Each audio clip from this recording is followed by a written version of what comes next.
Grand opening Gokulam signature jewellers May 4న కూకట్పల్లిలో కాజల్ అగర్వాల్ గారిచే గొప్ప ప్రారంభం.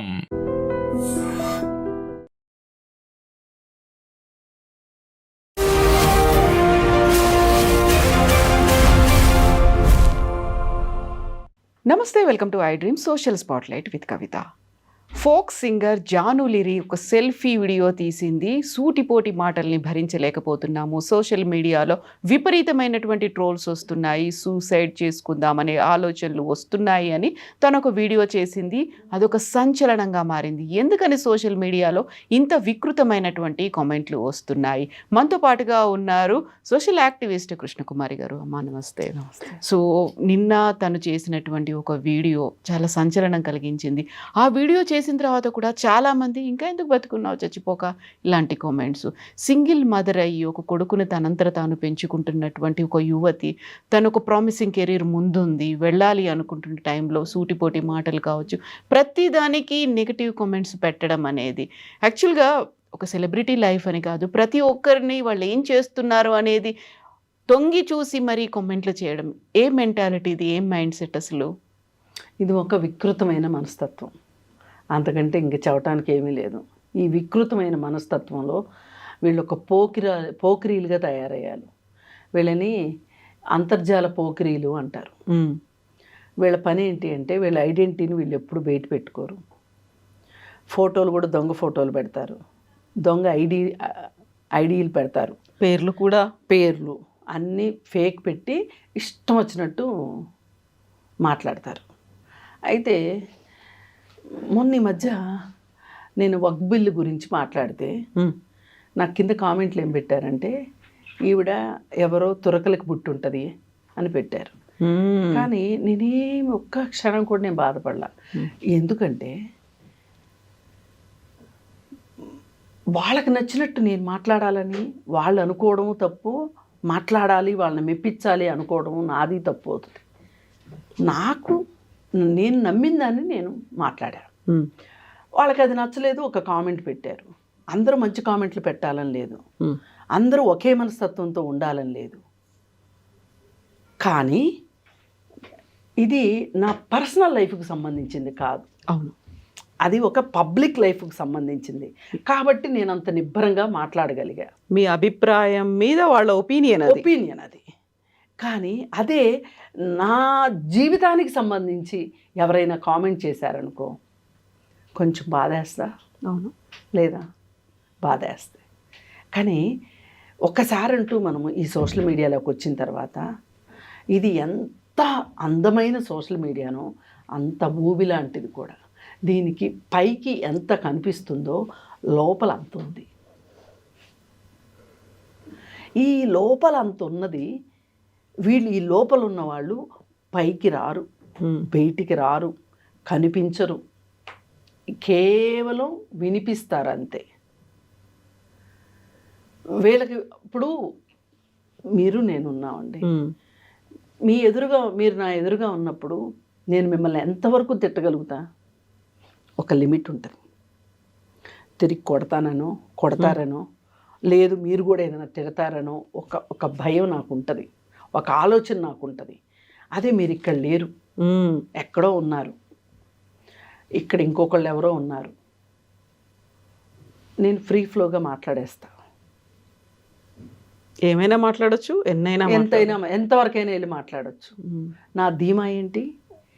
అవి మీ దగ్గరికి చేరాలి, మీరు బాధపడాలి, మీ బాధను నేను చూడాలి. ఇక్కడ మళ్ళీ మీ దగ్గర నుంచి నాకు అటాక్ ఉండొద్దు. అవును, ఇది ఒక అదనపు సౌకర్యం. అదేవిధంగా ఇలా చేసే వాళ్ళకి మీరైతే ఏం గుణపాఠం చెప్తారు అని నేను అనుకుంటున్నాను అంటే, వస్తే పిరికి మొహం, నా ఎదురుగా మాట్లాడలేని మాటలు నా చాటును మాట్లాడి నా బాధను చూడాలనుకుంటే నీకంత సంతోషాన్ని నేను ఇవ్వను. నేను అసలు బాధే పడను, నేను అసలు కేరే చేయను, నిన్ను పట్టించుకోను, నీ ఇష్టం వచ్చిన వాళ్ళ దగ్గర నీ ఇష్టం వచ్చినట్టు వాక్కు అని అంటారు. అదే మీరు స్ట్రాంగ్ మైండ్ అనుకోండి, ఇలా అంటారు. అదే వీక్ మైండ్ అయితే ఏడుస్తూ కూర్చుంటారు. మీరు ఏడ్చిన వెంటనే ఈ మనిషికి కూడా చాలా సంతోషం వేస్తుంది. ఆ మనిషి వచ్చి నాకు చెప్తుంది. ఎంత స్ట్రాంగ్ మైండ్ అయితే, ఎంత స్ట్రాంగ్ పర్సన్ అయితే సింగిల్ మదర్గా తన కొడుకుని తానే నేను పెంచుకుంటూ అక్కడికే ముందుకు, వస్తున్నా. కానీ అదే టైంలో తను ఎంత డిసప్పాయింట్ అయ్యి ఏడుపు దాకా వెళ్ళింది, ఆత్మహత్య దాకా మాట్లాడుతోంది అంటే ఇక్కడ రీజన్ ఏంటి అంటే, ఒక రకంగా మన జీవితంలో మనం స్ట్రాంగ్గా ఉండాల్సిన అవసరమే ఇట్లాంటప్పుడు ఉంటుంది. ఒక స్థిరమైన నిర్ణయాన్ని తీసుకున్నప్పుడు మనం ఎంత స్ట్రాంగ్ మైండ్తో ఉంటామో, ఇలాంటి ఒడిదుడుకులు వచ్చినప్పుడు కూడా అంతే స్ట్రాంగ్గా ఉండగలగాలి. మీ ఎగ్జాంపుల్ ఎందుకు చెప్పానంటే, ఇప్పుడు ఈ కామెంట్లు పెట్టిన వాళ్ళందరూ ఎదురుగా లేరు. అవును, చాట్ని ఉండి మాట్లాడుతున్నారు. వాళ్ళకేం తెలుస్తుంది అమ్మాయి జీవితంలో ఏముందో, అమ్మాయి ఎంత కష్టపడిందో, భర్తతోటి ఎంత ఇబ్బంది పడి ఉంటుంది. నిజంగా మంచి భర్త దొరికితే గనక చిన్న చిన్న అడ్జస్ట్మెంట్లు ఉన్నప్పటికీ, చిన్న చిన్న కష్టాలు ఉన్నప్పటికీ భార్య అడ్జస్ట్ అవుదామనే చూస్తుంది. ఎందుకంటే ఒక భర్తని వదులుకుంటే సమాజం దృష్టి ఎలా ఉంటుందో సగటు స్త్రీకి తెలుసు. అందుకని అలా ఆషామాషిగా అవసరం ఉన్నా లేకపోయినా విడాకులు తీసుకోవాలని ఎవరన్నా ఒకళ్ళు అనుకుంటారేమో, కానీ ఈ అమ్మాయి అనుకుందని నేను అనుకోను. కానీ తనకు చాలా ఇబ్బందులు ఉండుంటాయి. వీళ్ళకి కూడా ఏంటంటే గ్రోత్ సడన్ గ్రోత్ ఇవి, అంటే కొన్ని సంవత్సరాల పాటులో వచ్చినప్పటికీ కూడా ఊహించని గ్రోత్. ఈ గ్రోత్కి సోషల్ మీడియాకు కూడా సంబంధం ఉంది. ఇవాళ ఇంత సోషల్ మీడియా ఉంది కాబట్టి ఇంతమందికి తెలిసింది జానులరీ, లేకపోతే ఎంతమందికి తెలుస్తుంది? ఇంతకుముందు సోషల్ మీడియా లేకముందు ఎంతమంది జానపద కళాకారులు లేరు? వాళ్ళందరూ ఇంత ప్రపంచానికి తెలిసారా? లేదు కదా. మళ్ళీ ఇదే సోషల్ మీడియా ఆవిడని బాధ పెట్టింది. ఇదే సోషల్ మీడియా చాలాసార్లు సంతోషపెట్టింది తనని. అందుకే సోషల్ మీడియా అనేది రెండంచులు పదునున్న కత్తి లాంటిది. ఈ కత్తితోటి మనము కూరగాయలు కొయ్యొచ్చు, యుద్ధము చేయొచ్చు, ప్రాణాలు తీయొచ్చు. అందుకోసం ఏంటి అంటే, ఈ సోషల్ మీడియాలో వచ్చేదాన్ని తట్టుకుని నిలబడడం అంత ఈజీ కూడా కాదు. నేను చెప్పినంత ఈజీ కాదు. కానీ నా దృష్టిలో తన జీవితంలో ఎదుర్కొన్న కష్టాల కంటే ఇది పెద్ద కష్టమని నేను అనుకోను. అవును, తన జీవితమే చాలా పెద్ద కష్టం. ఎందుకంటే కేవలం తను ఒక హౌస్ వైఫ్గా ఉండి ఒక సింగిల్ మదర్గా ఉండడం వేరు, ఒక బాబుని పెంచుకుంటూ ఉండడం వేరు.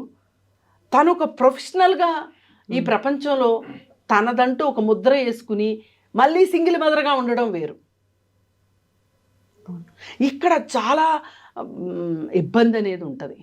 ఇబ్బంది ఎలా ఉంటుంది? ఇంతకుముందు ఆమె ఢీ షోలో విన్నరు. ఈ విన్నర్ అయినప్పుడు అక్కడ ఆ న్యాయ నిర్ణేతల్లో ఎవరో ఒక న్యాయ నిర్ణేత ఈమె పట్ల పక్షపాతంగా వహించి ఈమెని విన్నర్ని చేశాడు అనేది అది ఒక రకం ట్రోలింగు.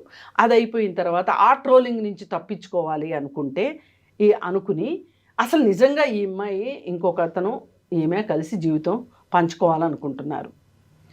అయితే ఈ సంగతి చాలామందికి తెలియక అది ప్రచారంలోకి తీసుకొచ్చారు. ఆ ప్రచారానికి దెబ్బ కొట్టాలి అంటే గండి కొట్టాలి అని వీళ్ళు ఈ పెళ్లి విషయం తీసుకొచ్చారు. అప్పుడైనా నోరు మోస్తారని. అయినా ఆగలేదు. ఆగపోయేసరికి ఆ అమ్మాయి హతాశురాలైపోయి ఏడుస్తూ డిప్రెషన్లోకి వెళ్ళిపోయి ఆ అమ్మాయి పెట్టింది, జాను ఏడిస్తే మీకే కావాలి, నవ్వితే మీకే కావాలి, చీర కట్టుకుంటే మీకే కావాలి, మేకప్ వేసుకుంటే మీకే కావాలి అని చాలా బాధపడుతూ ఒక సుదీర్ఘమైన పోస్ట్ ఒకటి పెట్టింది.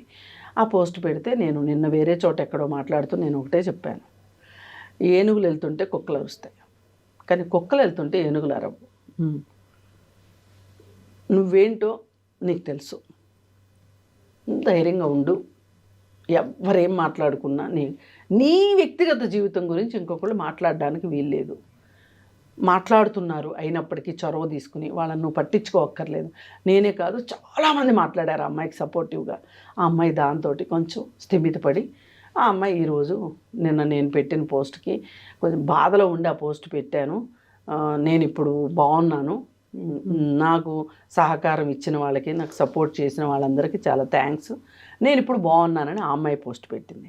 అలాగే ఆ అమ్మాయి ఎవరితోటైతే జీవితం పంచుకోవాలనుకుంటుందో దిలీప్ దేవగన్ అనే ఆయన కూడా వచ్చి సింగర్ ఆయన కూడా వచ్చి పెట్టారు. దేర్ ఇన్స్ ద మ్యాటర్. ఆ ఇద్దరు కలిసి ఉంటే మీకు వచ్చిన బాధ ఏంటి?